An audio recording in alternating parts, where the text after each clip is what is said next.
Good morning dear students. आप सभी का हमारे ऑनलाइन स्टडी चैनल में एक बार पुनः बहुत बहुत स्वागत है।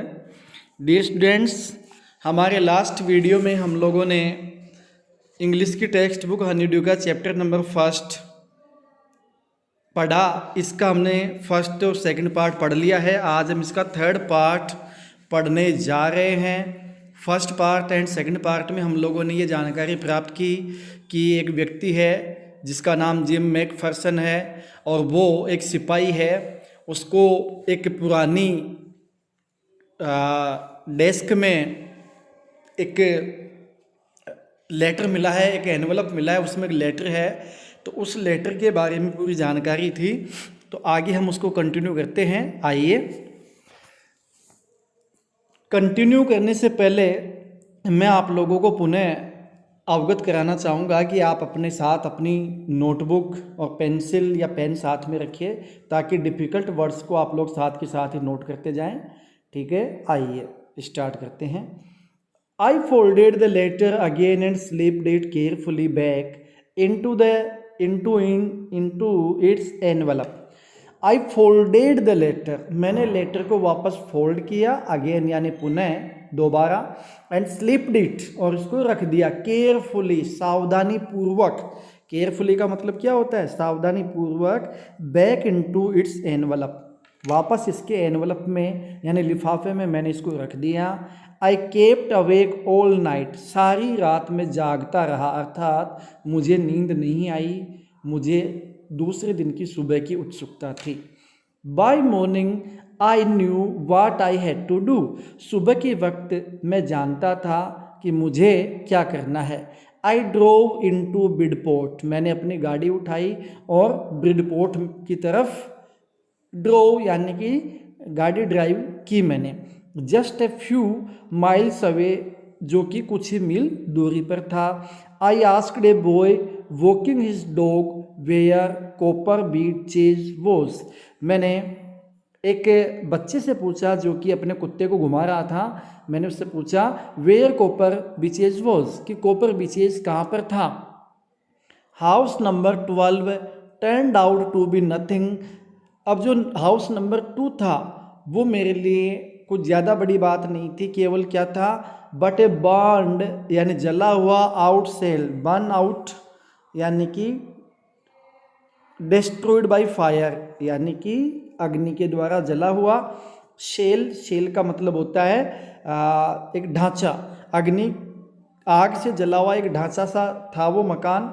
द रूफ गेपिंग, उसकी जो रूफ थी, जो छत थी वो लटक रही थी। द विंडोज़ बोर्डेड अप, उसकी जो विंडोज़ थी, बोर्डेड अप का मीनिंग यहाँ दिया हुआ, कवर्ड विद वुडन बोर्ड्स, जो कि लकड़ी के गत्ते से ढकी हुई थी। I knocked at the house next door and asked if anyone knew the whereabouts of Mrs Macpherson.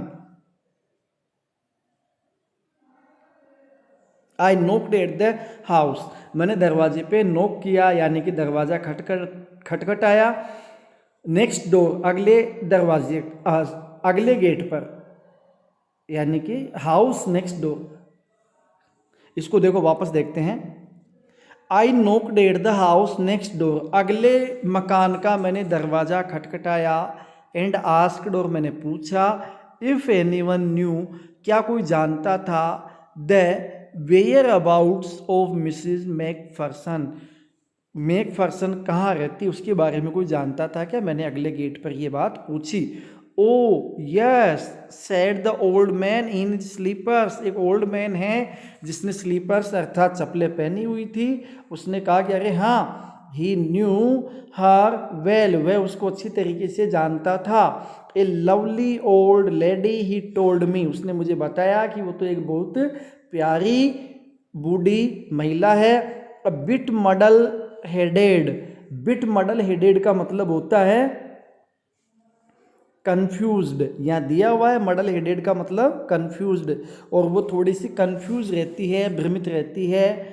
But at her age she was entitled to be, wasn't she, लेकिन उसकी एज के ऊपर, सी वॉज एंटाइटल्ड, एंटाइटल्ड का मतलब होता है उसका अधिकार है, यानी कि ये अधिकार भी था कंफ्यूज होने का क्योंकि उसकी उम्र हो चुकी थी। वाजंट सी, अब वो वापस प्रश्न पूछ रहा है क्या उसका अधिकार नहीं था।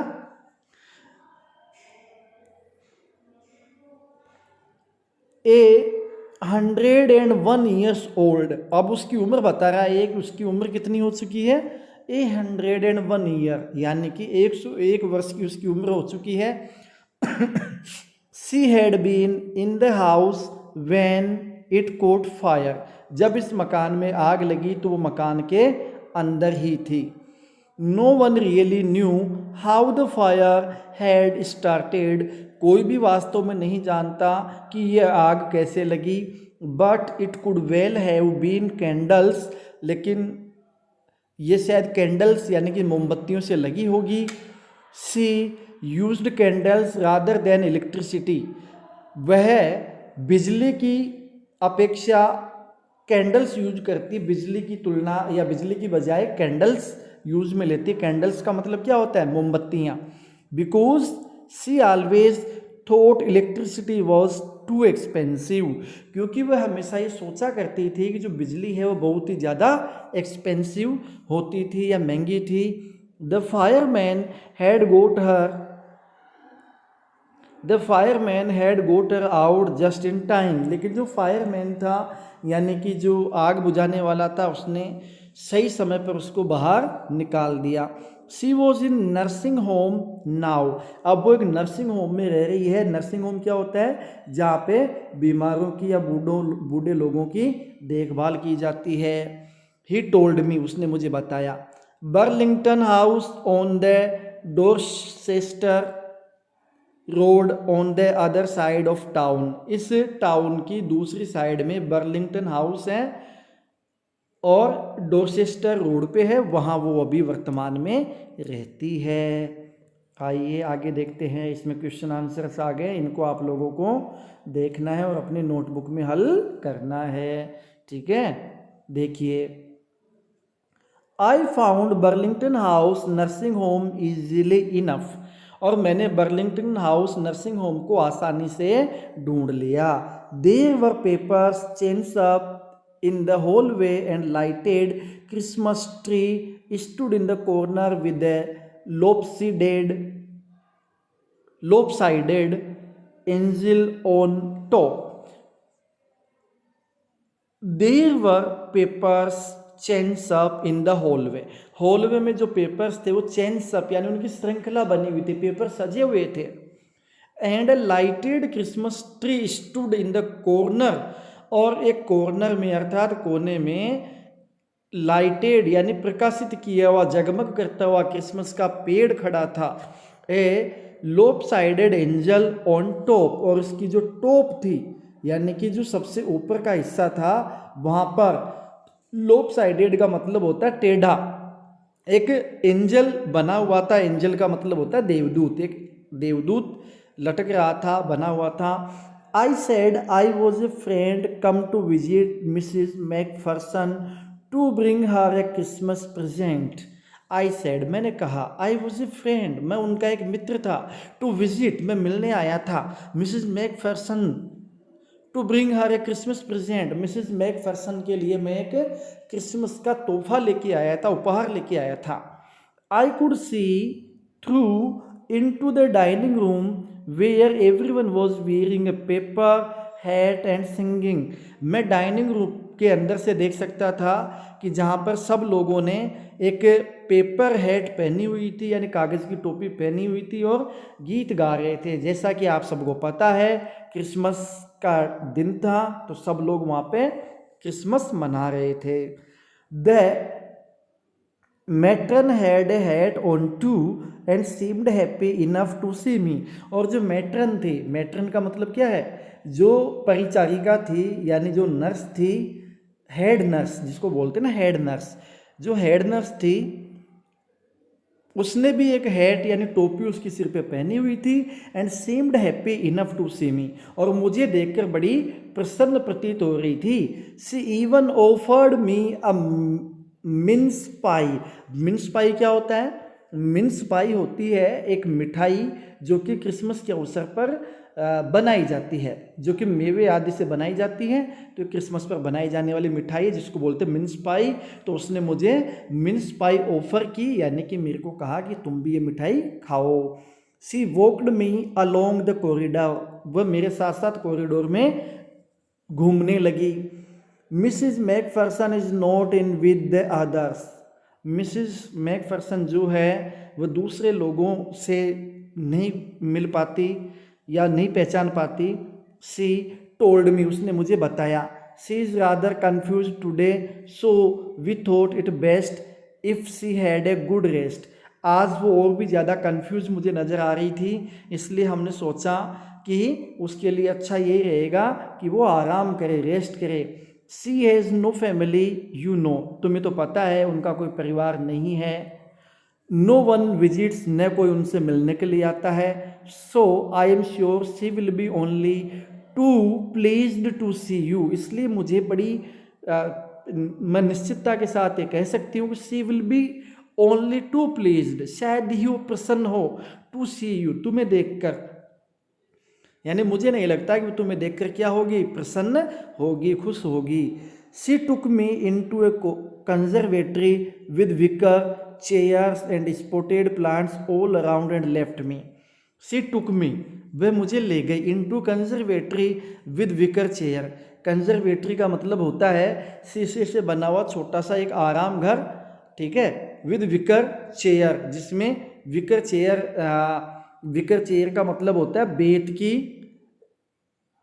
बनी हुई कोई चेयर है, कुर्सी है, तो वहाँ ले गई। And potted plants all around and left मी, और चारों तरफ छोटे छोटे प्लांट्स गमले में रखे हुए हैं और उसने मुझे वहाँ पे अकेला छोड़ दिया। तो यहाँ आप देख सकते हो बेंत की चेयर बनी हुई है जिसपे मिसेस मैकफर्सन बैठी हुई है। आगे देखते हैं क्या होता है आगे। द ओल्ड लेडी वो sitting in a wheel chair, जो कि बूढ़ी महिला थी वो एक व्हील चेयर में बैठी हुई थी। हर हैंड्स फोल्डेड इन हर लैप, लैप यानी गोदी, उसके जो हाथ है उसकी गोदी में फोल्ड है। अब फोल्ड का अपोजिट बताओ, क्या बताया था मैंने? हाँ, अनफोल्ड, UNFOLD, ओके।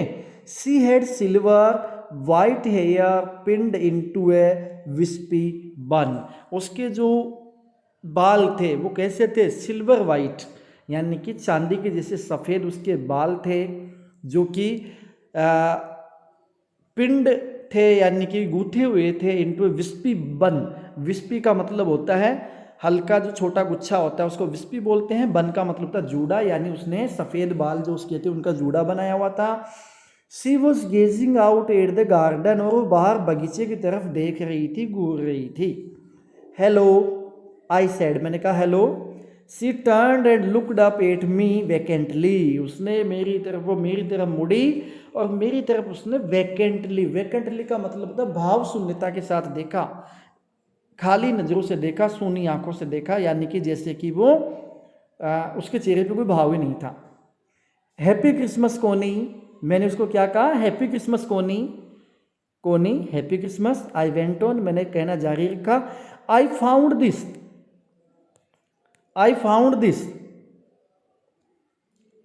दिस का मतलब है I think it is yours, मैंने ये पाया। आई फाउंड दिस, मुझे ये मिला है। I think it is yours, और मैं सोचता हूँ कि ये तो तुम्हारा है। As I was speaking her eyes never left my face, जब मैं बोल रहा था तो उसकी जो नज़रें थी वो मेरे चेहरे से बिल्कुल भी नहीं हटी। I open the tin box, मैंने उस टिन बॉक्स को खोला। And gave it to her, और ये मैंने उसको दे दिया। That was the moment her eyes lit up with recognition, ये वो पल था जब उसकी आंखें चमक उठी। विद रिकॉग्निशन का मतलब होता है जैसे वो पहचानने की कोशिश कर रही हो। And her face became suffused with a sudden glow of happiness, और उसका जो चेहरा है वो चमक उठा। अब देखो सफस्ड का मतलब यहाँ दिया हुआ है, सफस्ड विद का मतलब होता है glow of happiness spread all over her face, यानी प्रसन्नता उसके सारे चेहरे पर झलक रही थी, उसके चेहरे पर प्रसन्नता साफ साफ नजर आ रही थी।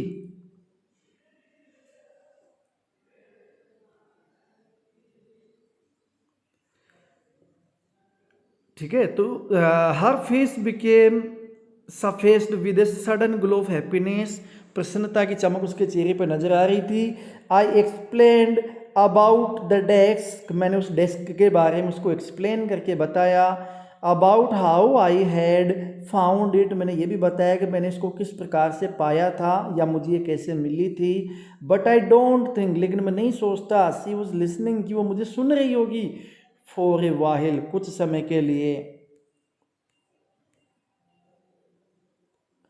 सी सेड नथिंग, उसने कुछ भी नहीं कहा। But stroked the letter tenderly with her fingertips, but stroked the letter, लेकिन जो लेटर उसके हाथ में था उसको वो देखती रही, पकड़े अपने हाथ में, बड़ी शालीनता के साथ, बड़ी नाजुकता के साथ, कोमलता के साथ उसने उसको अपने हाथों में पकड़ा रखा।